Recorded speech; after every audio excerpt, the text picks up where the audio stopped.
Ya, bismillahirrahmanirrahim. Assalamualaikum warahmatullahi wabarakatuh. Waalaikumsalam warahmatullahi wabarakatuh. Ya, Assalamualaikum ala Rasulillah ba'ad. Ya, hari ini kita masuk ke materi pertama sistem pakar ya. Sorry, langsung tampil tugas. Ya, nah ini Ibu belum edit materinya AI. Ya, jadi kita masuk ke materi pertama pada pertemuan kedua sistem pakar. Untuk sudah pernah mendengar materi ini pada mata kuliah kecerdasan buatan, silahkan diulang aja ya. Hampir sama jadi penjelasannya Ibu, mungkin cuman perubahan pada beberapa hal sedikit dan pemberian tugasnya. Ya, jadi silahkan menyimak aja dengan baik. Semoga dengan berulang-ulangnya kalian mendengarkan materi ini bisa menjadi nilai tambahan buat kalian. Ya, jadi hari ini yang akan kita pelajari adalah pengantar dari sistem pakar itu sendiri. Ya, jadi apa itu kepakaran? Ya, kepakaran merupakan belum pakai berdoa di astagfirullah. Ulangi deh, berdoa dulu. Rabbi syrah li sadari wa yassir li amri wahlul 'uqdatam min lisani yafqahu qawli. Ya, jadi pengantar sistem pakar kita mulai dari pengertian dari kepakaran. Apa itu kepakaran?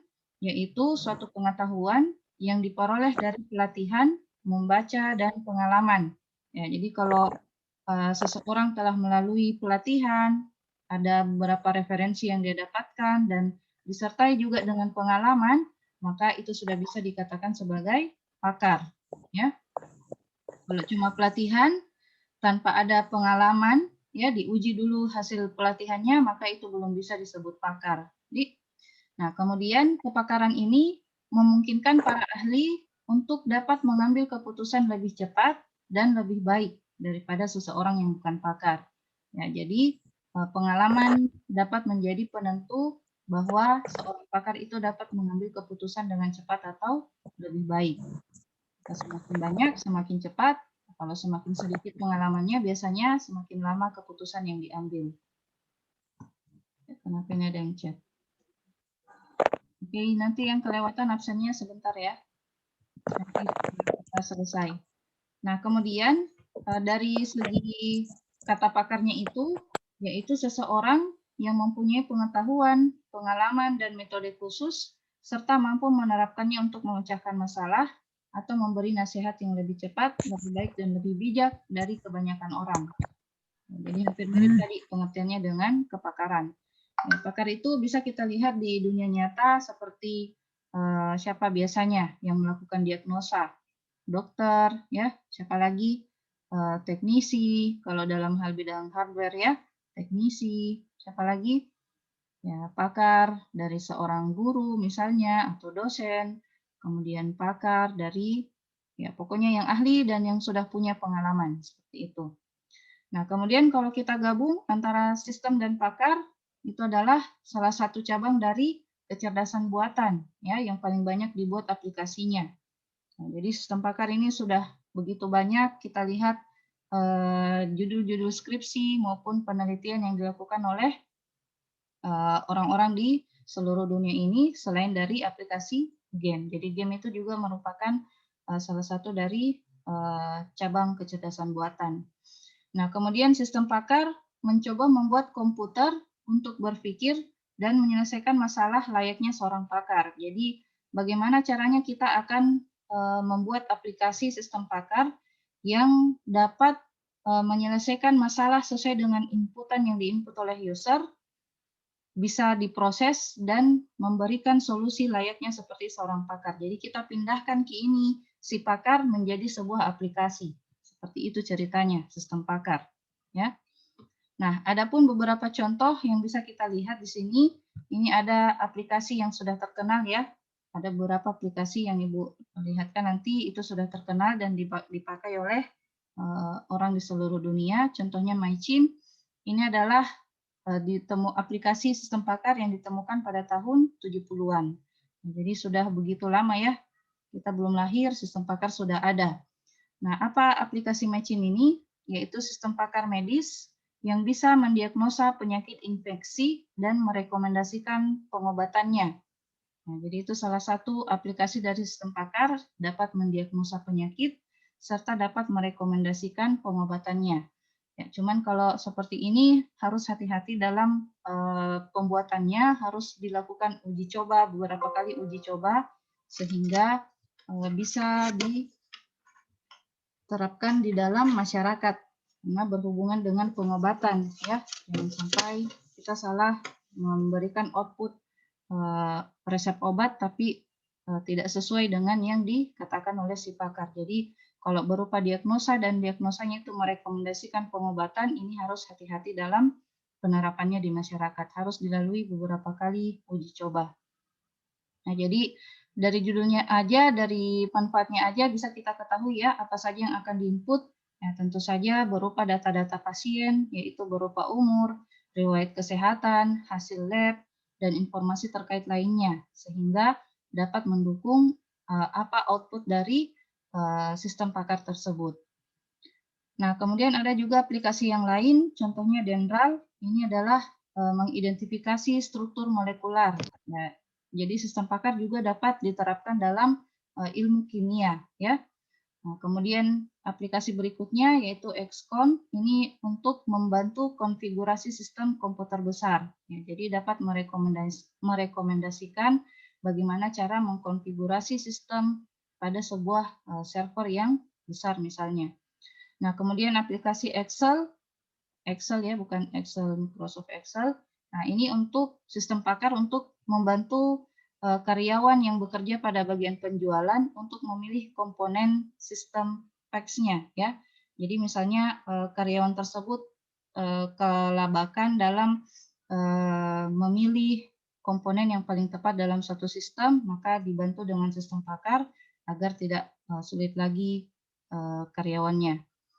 Ya, demikian juga dengan contoh-contoh aplikasi yang lain bisa kalian baca nanti materinya, ada banyak macam ya. Jadi sistem pakar itu dapat menyentuh berbagai macam ilmu pengetahuan ya. Bukan hanya dari segi medis tapi juga dari keuangan, ekonomi, hardware dan seterusnya. Nah, jadi berdasarkan contoh-contoh sistem pakar yang tadi Ibu berikan, maka kita bisa melihat ada beberapa ruang lingkup yang bisa kita gunakan atau bisa diterapkan menggunakan sistem pakar tersebut. Ya, bisa dalam hal interpretasi. Nah, apa itu interpretasi? Yaitu pengambilan keputusan, ya, pengambilan keputusan berdasarkan hasil observasi. Ya, misalnya analisis citra, analisis suara, interpretasi sinyal, dan beberapa contoh yang lainnya. Kemudian dalam bidang prediksi, ya, jadi sistem pakar juga bisa mampu memprediksi. Contohnya apa? Prediksi peramalan cuaca kah, atau demografis, ataukah peramalan bagaimana ekonomi di Indonesia misalnya, ya, prediksi lalu lintas dan sebagainya. Jadi prediksi juga bisa diterapkan menggunakan sistem pakar. Begitu juga diagnosis, ini yang paling banyak ya. Kalau kalian cari jurnal sistem pakar, maka ini akan paling banyak muncul diagnosis ya. Diagnosis pada bidang medis. Nah, ataukah diagnosis dalam bidang hardware, elektronis ya. Dan bisa juga dalam bidang software. Kemudian desain. Nah, desain ini agak jarang ini kita temukan. Jurnal sistem pakar, tapi tujuannya untuk mendesain ya. Desain apa? Ya misalnya perancangan bangunan atau layout dari sirkuit dan sebagainya.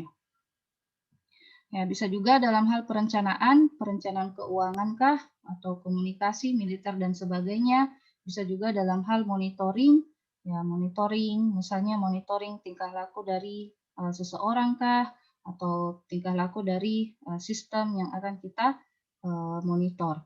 Kemudian debugging dan repair untuk mengidentifikasi apa-apa saja yang terjadi dalam suatu komputer, misalnya terjadi malfungsi dan sebagainya, ataukah dalam hal pemberian resep obat juga, ya seperti itu, macam-macam. Nah, kemudian juga dalam hal pemberian instruksi.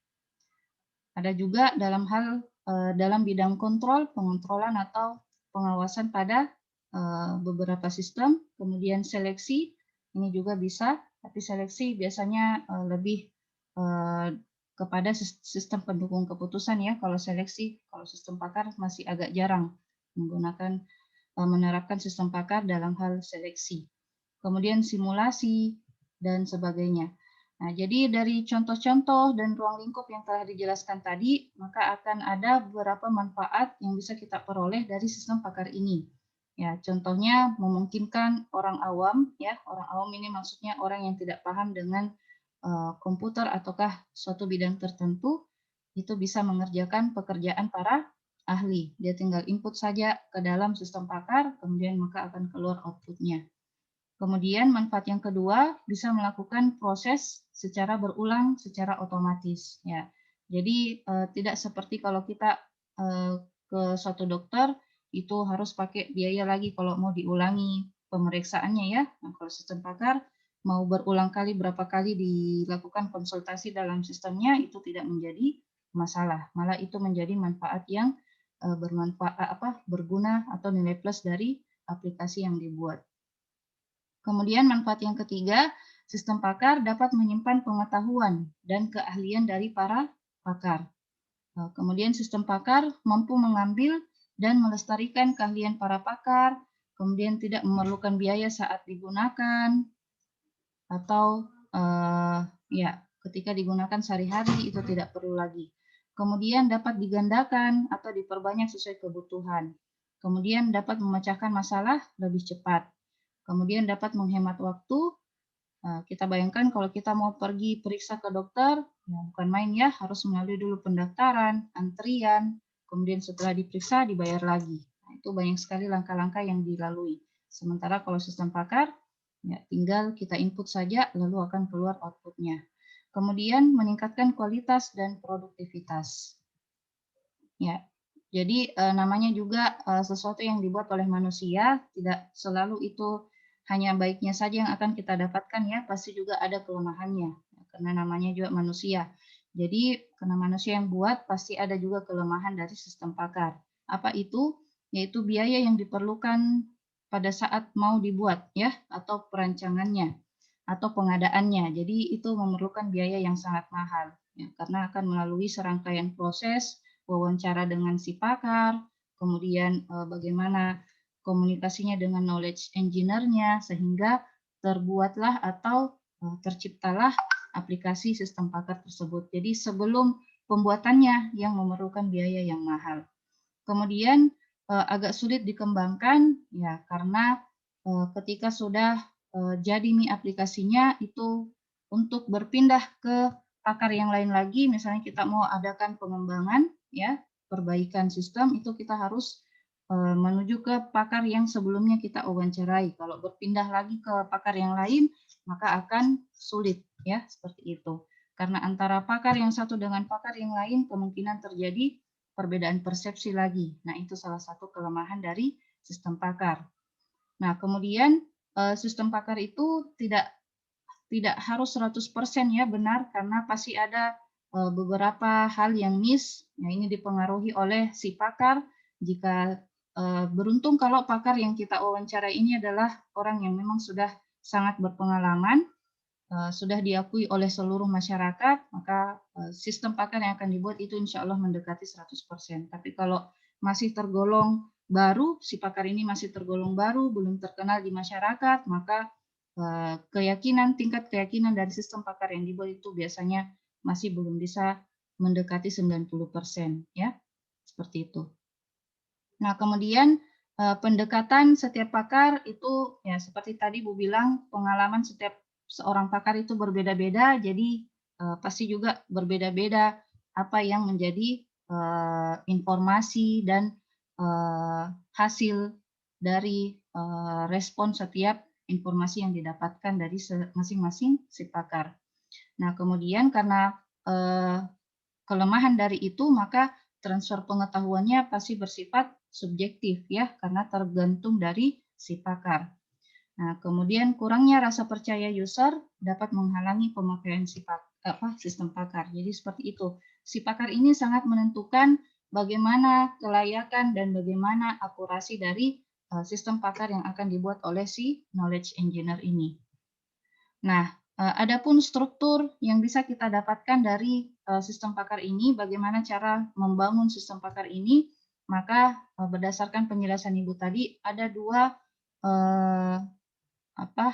aktor, ya sudah belajar mungkin analisa perancangan sistem ya. Jadi ada dua aktor yang dibutuhkan dalam membangun sistem pakar. Aktor yang pertama disebut dengan si pakar itu sendiri, si ahli ya. Kemudian aktor yang kedua itu adalah si knowledge engineer. Ya, knowledge engineer ini adalah kita ya, mahasiswa IT atau orang-orang yang bergerak dalam bidang IT. Ini nih yang akan bikin aplikasinya. Nah, berdasarkan pengetahuan yang kita dapatkan dari pakar, maka si knowledge engineer ini akan membuat suatu basis pengetahuan. Nah, basis pengetahuannya ini basis pengetahuan ini adalah hal yang sangat penting dalam pembuatan sistem pakar.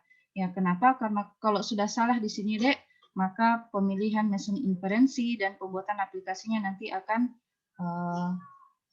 menjadi kurang bagus ya. Seperti tadi waktu Ibu menguji skripsi itu sudah kacau di bagian basis pengetahuannya, sehingga untuk ditanyakan saja mesin inferensi dan aplikasinya itu sudah kacau nih juga karena sudah kacau di sini. Jadi dalam membuat sistem pakar, perbaiki baik-baik pada pembuatan basis pengetahuannya. Ya, apa itu basis pengetahuan? Yaitu sekumpulan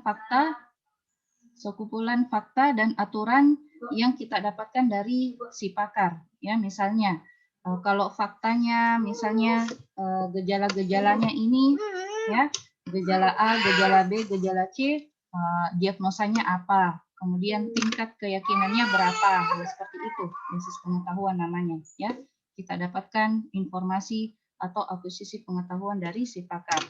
Nah, kalau sudah bagus di sini, pembentukan basis pengetahuannya sudah fix 100%, sudah disampaikan juga ke pakar, apakah sudah seperti ini basis pengetahuannya, sudah benar, maka sudah bisa kita melangkah kepada tahap selanjutnya, yaitu pemilihan mesin inferensi. Ya, jadi mesin inferensi di sini ada beberapa macam metode yang bisa kita terapkan, ya, dalam hal pemilihan reasoningnya, logika reasoningnya, pemilihan apalagi metodenya ya, ada namanya forward chaining dan backward chaining, kemudian apalagi itu tadi jadi logikanya, logika forward atau backward, kemudian ada juga pemilihan metode dalam sistem pakar ada banyak ya, contohnya aja yang akan Ibu berikan nanti, certainty factor kah atau Dempster-Shafer kah? Nah, itu di sini mesin inferensi itu namanya ya. Nah, setelah sudah fix basis pengetahuan dan pemilihan mesin inferensi, maka sudah bisa kita membuat aplikasi. Ya, jadi aplikasinya ini menyesuaikan dari basis pengetahuan dan mesin inferensi yang kita pilih nanti. Nah, adapun dalam hal pembuatan aplikasi ya ini terserah si knowledge engineer bagaimana cara membuat aplikasi yang bisa dipahami secara mudah oleh si user, seperti itu. Nah, kemudian, ya, jadi ini 3 hal penting dalam pembuatan sistem pakar. Ya. Nah, kita lihat bagaimana cara membuat komponen dari sistem pakar tersebut, khususnya dalam hal antarmuka pengguna atau user interface. Ya, jadi user interface ya saya kira adik-adik semester 6 udah tahu ya yang mana itu user interface, yaitu mekanisme yang digunakan oleh user dan sistem pakar untuk berkomunikasi. Bagaimana user menggunakan sistem pakar tersebut. Jadi di antarmuka atau user interface tersebut, disitulah penerimaan informasi dari si user, kemudian berdasarkan inputan dari si user, maka aplikasi tersebut akan mengubah ke dalam bentuk yang dapat diterima oleh sistem, kemudian menyajikannya ke dalam bentuk output yang dapat dimengerti oleh si user. Seperti itu. Kemudian di basis pengetahuan, nah ini tadi yang Ibu bilang, basis pengetahuan itu mengandung pengetahuan untuk pemahaman, formulasi, dan penyelesaian masalah. Ya, ada 2 elemen dasar dari basis pengetahuan, ada fakta dan ada aturan. Fakta itu yang mana? Fakta itu informasi, ya, informasi atau gejala-gejala atau hal-hal apa saja yang bisa menentukan dari suatu output, ya, informasi tentang objek. Nah, kemudian tentang aturannya, yaitu informasi tentang cara bagaimana memperoleh fakta baru dari fakta yang telah diketahui. Ya, jadi berdasarkan aturan ini, maka dari sekumpulan fakta mengikuti aturannya, maka akan menghasilkan fakta yang baru, ya, atau output. Nah, kemudian mesin atau motor inferensi, di sini tadi Bu bilang mesin inferensi, pemilihannya bagaimana, yaitu maksudnya adalah mengandung mekanisme pola pikir dan penalaran yang digunakan oleh si pakar dalam menyelesaikan suatu masalah. Jadi mesin inferensi itu beberapa metode yang bisa kita pilih dalam mengolah basis pengetahuan yang telah kita buat dan memformulasikannya sehingga menjadi suatu kesimpulan. Nah, adapun basis pengetahuan itu ada dua bentuk pendekatan yang bisa kita gunakan. Ada penalaran berbasis aturan atau rule-based reasoning, ini tadi Ibu bilang pemilihan logikanya ya, atau penalarannya, atau bisa juga penalaran berbasis kasus, case-based reasoning. Cuman yang paling banyak diterapkan oleh si peneliti-peneliti di Indonesia itu paling banyak yang ini, penalaran berbasis aturan, ya, rule-based reasoning. Agak jarang kalau case-based reasoning. Nah, kemudian kita bahas satu persatu. Penalaran berbasis aturan itu adalah pengetahuan yang direpresentasikan menggunakan aturan berbentuk if-then. Ya, ini menggunakan logika if-then. Nah, kalau case-based biasanya case, kemudian apa anunya? Case apa? Pemilihan switch case ya. Berdasarkan pemilihan beberapa case, apa outputnya, seperti itu. Kemudian, apalagi contohnya ya, contohnya di aturan identifikasi hewan misalnya. Jadi ada beberapa aturan-aturan, ya Siti Halimah tolong hapus ini coretannya. Ada beberapa aturan-aturan yang dibentuk, misalnya rule 1, jika hewan tersebut memiliki rambut, kemudian dia menyusui anaknya, maka hewan tersebut tergolong hewan mamalia. Ini identifikasi hewan ya. Kemudian rule yang kedua, jika hewan tersebut memiliki ciri-ciri, memiliki sayap, kemudian bertelur, maka hewan tersebut tergolong unggas atau jenis burung. Kemudian rule ketiga, jika hewan mamalia, nah ini rule 3, jadi rule 3 ini masuk juga rule 1 ya. Jadi jika hewan mamalia atau rule 1 dan memakan daging, maka hewan tersebut termasuk karnivora. Jadi ini contoh-contoh pembuatan aturan atau rule untuk basis pengetahuan rule-based reasoning. Nah, kemudian untuk penalaran berbasis kasus, ya ini yaitu basis pengetahuan yang akan berisi solusi yang telah dicapai sebelumnya, kemudian akan dirunut solusi tersebut menjadi suatu fakta. Jadi terbalik istilahnya ya. Jadi dari misalnya yang kita dapatkan, oh ini hewan mamalia. Kalau hewan mamalia kira-kira ciri-cirinya apa? Jadi dia dari hewan mamalia dulu, dari dennya dulu, ya, dari konklusinya dulu. Baru bisa diketahui apa penyebab atau apa ciri-ciri dari hewan mamalia tersebut. Jadi outputnya berupa ciri-ciri, seperti itu. Kebalikan ya. Nah, kemudian ada dua cara penalaran. Jadi berdasarkan tadi ini rule-based reasoning dan case-based reasoning, ini bisa kita bagi menjadi dua. Nah, forward chaining itu ya biasanya mengikuti penalaran berbasis aturan ya. Forward chaining itu pencocokan fakta atau pernyataan dulu, kemudian atau if dulu ya. Jadi logikanya if dulu, baru bisa diketahui apa then-nya atau hipotesisnya atau konklusinya. Nah, kebalikan dari backward. Ya, kalau backward chaining, ya ini biasanya penalaran berbasis kasus. Jadi konklusinya dulu,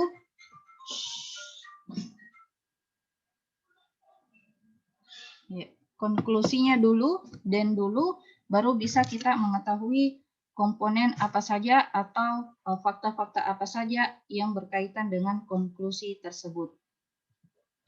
Itu disebut backward chaining. Nah, ini ada contoh beberapa rule yang bisa kita lihat agar bisa lebih paham lagi ya, yang mana forward, yang mana backward. Nah, rule 1, misalnya rule 1, R itu rule, aturan 1 atau rule 1, jika suku bunga turun, maka harga obligasi naik. Nah, kemudian ada lagi rule kedua, jika suku bunga naik, maka harga obligasi turun. Kemudian ada lagi rule ketiga, Jika suku bunga tidak berubah, maka harga obligasi tidak berubah. Rule keempat, jika dolar naik, maka suku bunga turun. Rule kelima, jika dolar turun, maka suku bunga naik. Rule keenam, jika harga obligasi turun, maka beli obligasi. Nah, berdasarkan rule 1 sampai rule 6 ini, kita bisa mengetahui bagaimana rekomendasi dari sistem yang kira-kira ini sistem dalam hal penentuan beli obligasi atau tidak ya. Nah, jadi apa yang diinput oleh si user maka itu menjadi penentu bahwa si user mau beli obligasi atau tidak, seperti itu. Nah, apabila si user ini menginput bahwa dolar turun, maka untuk memutuskan apakah si user membeli obligasi atau tidak dapat ditunjukkan sebagai berikut. Jadi dari fakta dolar turun. Nah, dolar turun itu bisa kita lihat di fakta yang mana, Dek? Di rule keberapa itu fakta dolar turun ada? Di rule dolar turun. Rule kelima. Iya, dari rule kelima. Jadi kita mulainya dari rule kelima. Jadi pemeriksaannya itu dari rule 1 ya, kalau dalam aplikasi rule 1, oh tidak ada dolar turun. Maka menuju ke if yang kedua, oh tidak ada lagi dolar turun. Maka pindah ke if yang ketiga. If keempat, nanti di if kelima baru dia dapat dolar turun. Maka dia akan menjalankan suku bunga naik. Seperti itu. Jadi berdasarkan rule 5 diperoleh konklusi suku bunga naik. Nah, ini kita jalankan forward chaining ya. Nah, kemudian suku bunga naik itu ada berada di if yang keberapa atau rule keberapa? Rule kedua. Ya, rule kedua. Jika suku bunga naik, diperiksa lagi dari if pertama. Oh, tidak ada, bukan suku bunga naik. Nanti di rule kedua, if suku bunga naik, oh ini ditemukan. Maka rule kedua ini dijalankan. Dan harga obligasi turun. Rule kedua, jika suku bunga naik dan obligasi turun. Nah, kemudian kita dapatkan lagi fakta terbaru. Oh, obligasi turun. Kita cari lagi dari rule 1. Ada obligasi turun? Tidak ada. Tidak ada, tidak ada, tidak ada, tidak ada, tidak ada. Ada. Nanti di rule ke-6 ada. Harga obligasi turun. Maka konklusinya adalah beli obligasi. Nah, jadi outputnya nanti berhenti di rule ke-6, beli obligasi. Karena beli obligasi ini nih yang akan menjadi output. Nah, sementara beli obligasi ini tidak ada juga di fakta yang lain ya. Tapi ini nih yang akan menjadi output. Beli atau tidak obligasi. Maka output dari fakta bahwa dolar turun itu menggunakan forward chaining adalah membeli obligasi. Nah, seperti itu. Ya, jadi dari if menuju then kalau forward chaining. Nah, kemudian kalau backward chaining, ya bagaimana caranya? Dia dimulai dari solusi. Nah, jadi si user ini bingung dia mau beli atau tidak. Nah, maka dia coba dulu. Nah, jadi bedanya forward dengan backward. Backward itu sepertinya akan memakan banyak waktu. Kenapa? Karena dia akan mencoba semua kasus dulu. Ya, kalau saya mau beli obligasi, saya harus apa? Seperti itu. Kalau saya tidak mau beli obligasi, saya harus gimana? Seperti itu. Jadi semua kasus atau semua kemungkinan dia harus coba. Itu bedanya. Forward dengan backward atau rule based dengan case based ya. Jadi dia coba dulu dari kasus beli obligasi. Saya mau coba beli obligasi. Apakah kalau saya beli obligasi apa saja yang harus saya penuhi seperti itu. Jadi cocoknya ini untuk mendapatkan atau mau mendaftar ya atau ya seperti itu seleksi-seleksi seperti itu. Cocoknya seperti itu kalau backward chaining. Seleksi-seleksi ya. Kalau saya mau masuk mendaftar di lembaga ini, apakah persyaratannya bisa saya penuhi atau tidak? Saya mau tahu persyaratannya apa aja. Nah, seperti itu, ya backward chaining. Nah, jadi kita lihat dulu dari kasus membeli obligasi. Nah, dari kasus membeli obligasi, jadi dari then-nya kita lihat kalau backward. Beli obligasi itu adanya di mana? Adanya di rule ke-6. Nah, jadi dia berangkatnya dari rule ke-6. Oh, beli obligasi itu bisa kalau apa? Kalau harga obligasi turun. Nah, ini syarat pertama. Harga obligasi harus turun. Oke, harga obligasi memang sekarang turun. Ini sudah memenuhi. Kalau ini terpenuhi, maka boleh lagi lanjut ke case berikutnya. Adakah case atau konklusi yang harga obligasi turun? Rule Ada, Bu. keberapa? Ya, rule keberapa? Rule kedua. Oke, rule kedua. Nah, kasus rule kedua, harga obligasi turun. Ada. Maka bagaimana, kapan harga obligasi ini turun bisa dijalankan? Jika suku bunga naik. Nah, kita masuk lagi ke persyaratan yang kedua. Suku bunga harus naik untuk beli obligasi. Suku bunga naik. Oke, suku bunga naik. Apakah ada lagi persyaratan untuk mendapatkan suku bunga naik ini? Kita lihat lagi di rule-rule-nya, di konklusinya atau di den-nya. Ada suku bunga naik? Rule kelima, Bu. Oke, rule Ada. kelima.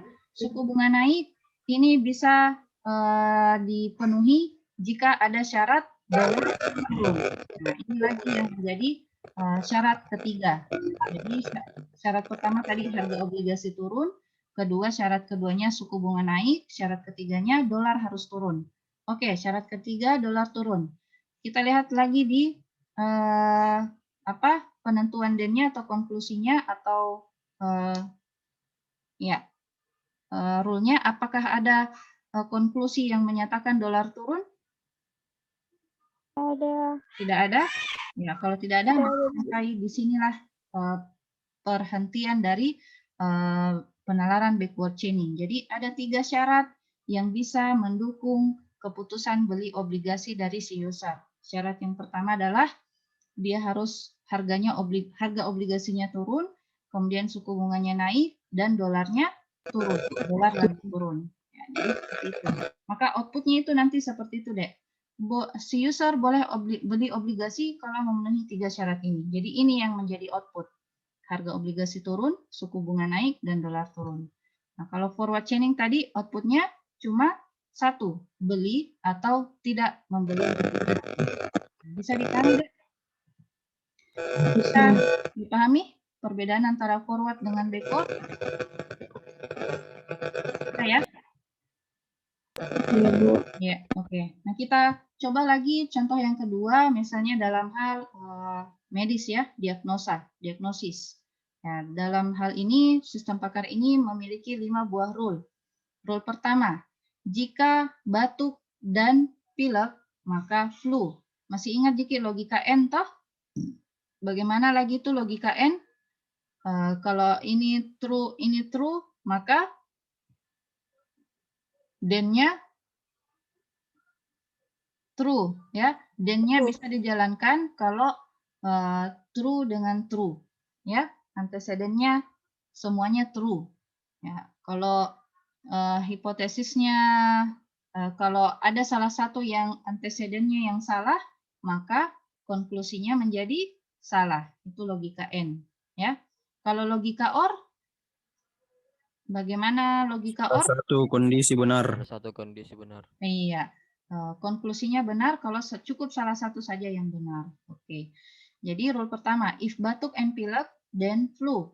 Rule kedua, if mual and panas and pusing, then masuk angin. Rule ketiga, if muntah, then mual. Rule keempat, bla bla bla. Rule kelima, bla bla bla. Nah, kita lihat si user. Si user ini memiliki gejala-gejala. Tapi dia tidak dia tidak tahu sakit apa ya kira-kira ini, apa saja gejalanya si user atau si pasien, muntah, panas, keringat dingin, pilek, dan pusing. Nah, kalau kita berangkat dari gejala-gejala, berarti ini metode forward, ya, forward chaining. Nah, jadi bagaimana? Dimulai dari kita lihat inputan yang pertama, muntah. Ya, muntah itu ada di rule keberapa? Diperiksa satu-satu. Rule pertama tidak ada. 3. Ya, adanya di rule 3. Jika muntah, maka mual. Ya, maka kita dapatkan fakta baru, yaitu mual. Kemudian diperiksa lagi dari rule pertama. Apakah ada fakta mual? Tidak ada. Rule kedua, adakah fakta mual? Ada. Jadi mual ada. Cuman harus diikuti dengan panas dan pusing. Nah, kita periksa. Apakah di gejala berikutnya ada panas? Ada. Kemudian ada keringat dingin, tapi tidak ada di sini. Pilek tidak ada di sini. Pusing, nah, pusing ada. Jadi rule kedua bisa dijalankan. Mual true, panas true, pusing true. Maka masuk angin. Jadi kita dapat baru masuk angin. Kita lihat masuk angin, adakah di antara row 1 sampai row kedua? Tidak ada. Tapi kita mendapatkan ada fakta yang tadi yang belum dijalankan, yaitu keringat dingin. Tapi sekarang keringat dingin. Ada di row 1? Tidak ada. Row kedua? Tidak ada. Row ketiga tidak ada. Nanti di row keempat baru ada. Keringat dingin. Nah, if keringat dingin ini true, maka demam. Nah, kita dapat tadi fakta yang sebelumnya masuk angin, tambah lagi fakta baru, demam. Kemudian kita periksa lagi, adakah masuk angin dan demam? Tidak ada, yang ada cuma demam and batuk. Nah, sementara tidak ada tadi kita dapat batuk toh, nah, jadi cuma sampai di sini outputnya. Ya, jadi outputnya ada 2, masuk angin dan demam. Nah, ya, jadi apa?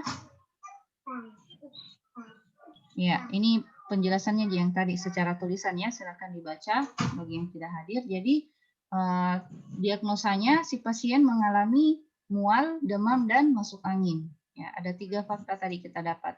Ada mual, masuk angin, demam. Cuman kalau mual kan bukan nama penyakit ya. Nama penyakit itu biasanya masuk angin. Ya, tapi karena dia ada di DEN, jadi enggak apa-apa. Jadi penyakitnya itu si pasien masuk angin, mual, dan demam berdasarkan iterasinya tadi. Mual dulu, baru masuk angin, baru demam.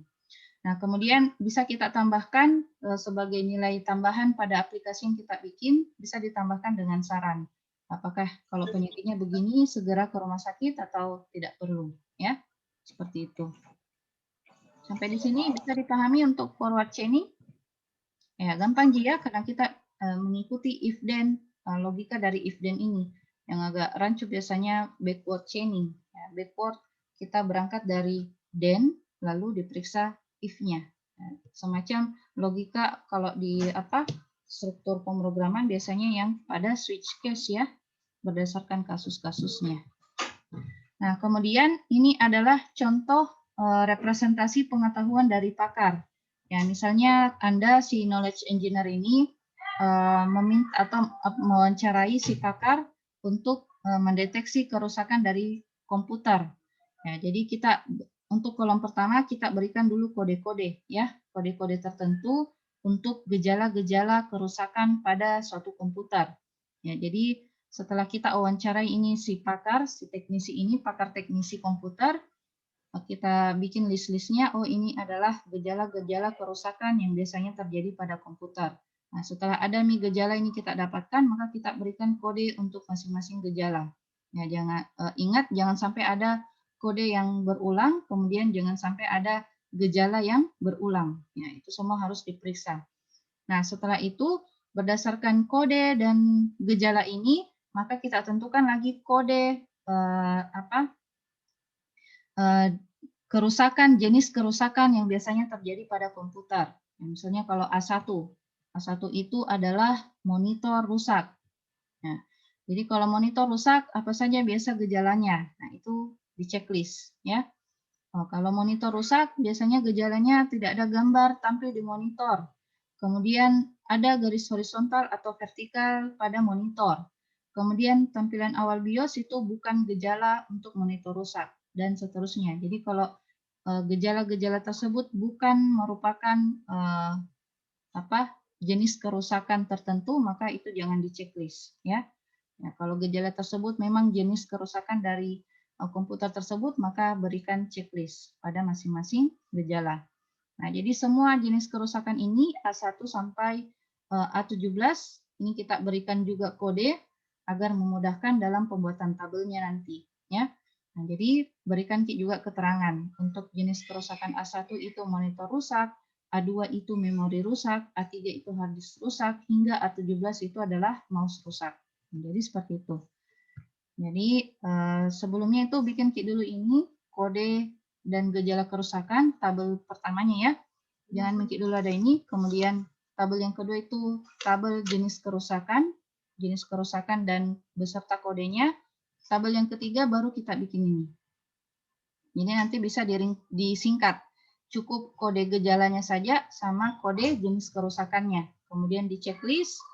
Nah, setelah itu berikan ini tadi yang Ibu bilang, bikin representasi pengetahuan atau tabel aturan ya, tabel aturan dari sistem pakar yang akan Anda bangun. Nah, ini tabel keempat nih ya, tabel keempat.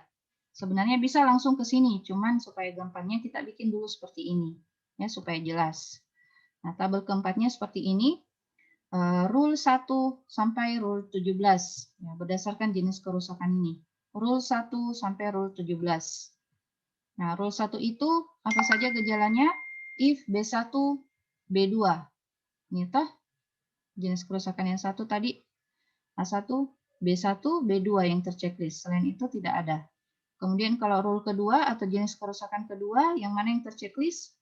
B3, B4, B5, B11, B12. Nah, jadi di tabel aturan produksinya if B3, B4, B5, B11, B12, then A2 seperti itu. Sorry, Ibu lupa tadi nih. Then A1 untuk baris pertama, then A2 untuk baris kedua. Kemudian rule ketiga, jadi namanya tabel kaidah produksi ya, atau tabel aturan produksi. Rule ketiga, if B6, B7, B8, B10, B21, B22, then A3. Nah, seperti itu. Jadi ininya aja dulu yang kita bikin ya.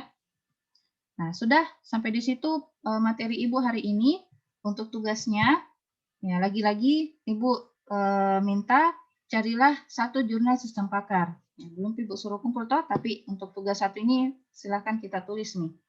Carilah satu jurnal sistem pakar. Terserah, pokoknya judulnya sistem pakar. Mau metode A, metode B, terserah Anda. Ya, yang akan Anda modifikasi. Ingat, modifikasi.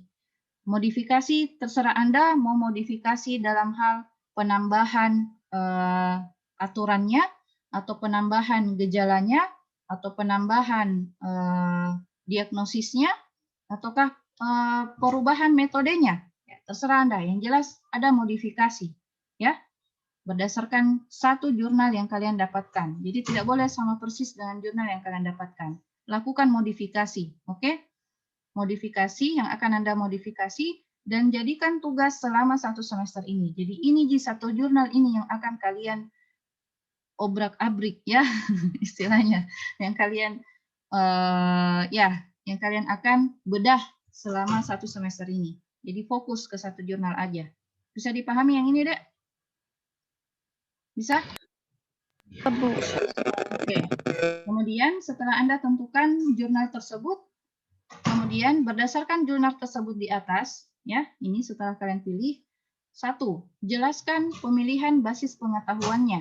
Nah, berdasarkan jurnal yang kalian dapat itu, coba kalian amati di dalam jurnal itu basis pengetahuannya dia pakai yang mana ya? Rule based atau case based? Forward chaining atau backward chaining? Ya, apakah bentuknya if then atau case switch case ya? Case if atau then if, seperti itu, kebalikannya dari if then if. Ya, saya rasa kalau ini agak jarang. Kalau ada yang berani cari ini, ya Ibu kasih jempol ya. Kalau ada yang berani, Ibu kasih jempol. Kemudian jelaskan tahapan-tahapannya. Ya, tahapan-tahapannya itu maksudnya dalam pembuatan matriks aturannya ini, ya apa dulu yang dia cari, ya misalnya gejala kerusakan dulu yang dia cari. Kemudian apakah selain gejala kerusakan ada lagi gejala-gejala yang lain seperti itu, ya. Nah setelah itu jelaskan pemilihan basis pengetahuannya dan jelaskan tahapannya. Nomor 2, buatlah matrik dan aturan produksi dari representasi pengetahuan seorang pakar tersebut berdasarkan jurnal tersebut. Ya seperti ini Mi yang Ibu bilang tadi. Aduh, ini. Buat Ki di dalam file Excel ya. Tabelnya itu buat Ki dalam file Excel. Karena di dalam file Excel itu yang akan kalian olah nantinya untuk ke depan-depannya. Ya, perhitungannya dan seterusnya itu kita akan olah di dalam file Excel. Nah, setelah kalian bikin di file Excel, silakan import ke tabel. Untuk import tabelnya ke Word. Kalau misalnya kalian mau kerja di Word, kalau mau kerja satu kali saja di Excel, silakan. Yang ada penjelasan tahapannya ini silakan. Ibu bebaskan ya, Ki. Jadi pembuatan matriknya itu dimulai dari sini. Sini ya. Bikin dulu matriks atau matriks itu tabel ya. bikin dulu matriks atau tabel gejala kerusakannya, kemudian tabel jenis kerusakannya, lalu ini secara keseluruhan, basis pengetahuannya secara keseluruhan, ya, kemudian kaidah produksinya, ya, untuk lebih jelas lagi. Jadi ada 4 tabel. Nah, kemudian untuk pemilihan judulnya, judul sistem pakarnya boleh diagnosis, boleh identifikasi, boleh seleksi, boleh prediksi. Pokoknya bebas, yang penting sistem pakar, ya. Jangan di luar dari sistem pakar. Kalau di luar dari sistem pakar, maka nilai tugas 1 Anda tetot, ya, atau kosong, oke? 0. Jadi hati-hati deh dalam pemilihan jurnal sistem pakar. Kalau ada, tulis saja ini kunci, kata kuncinya sistem pakar. Banyak gitu bermunculan. Kemudian kumpulkan ke kalam dalam format .pdf. Ya, sekian. Ada yang mau ditanyakan mengenai tugasnya?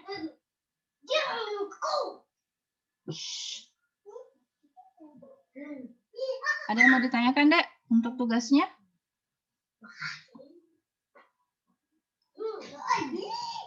Nggak ada, Ji? Halo? Saya Bu, untuk Iya, materinya silakan, tadi Bu. Ahmad. Oke. Kenapa?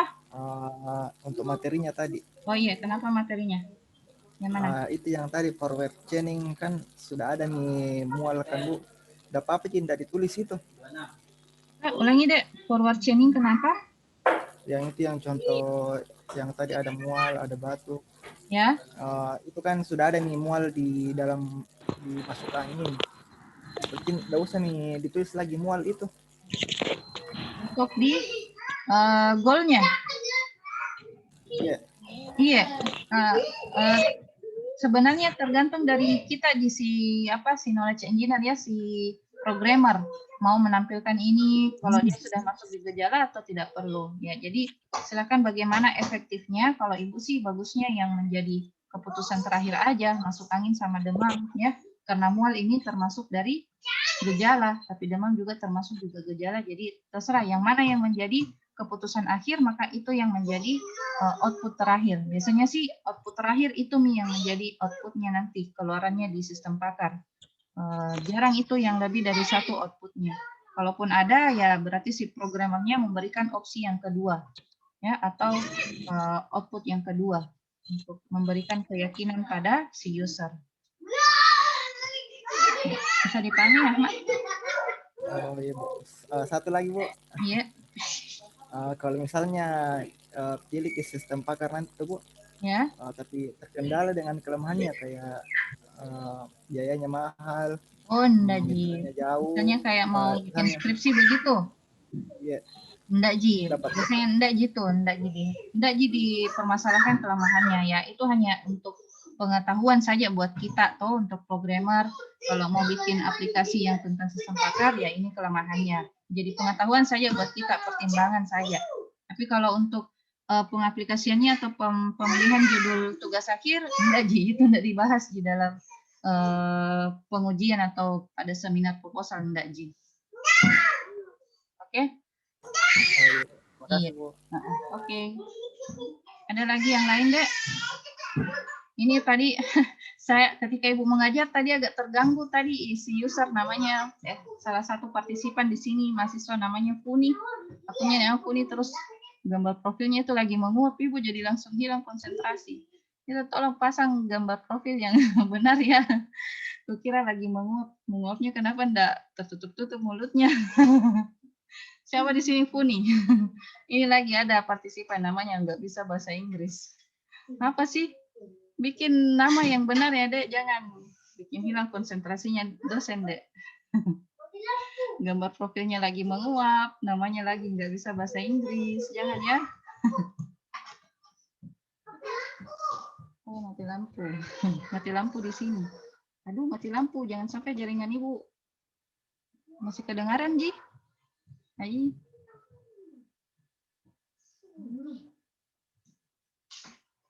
Sorry, mati lampu di rumah.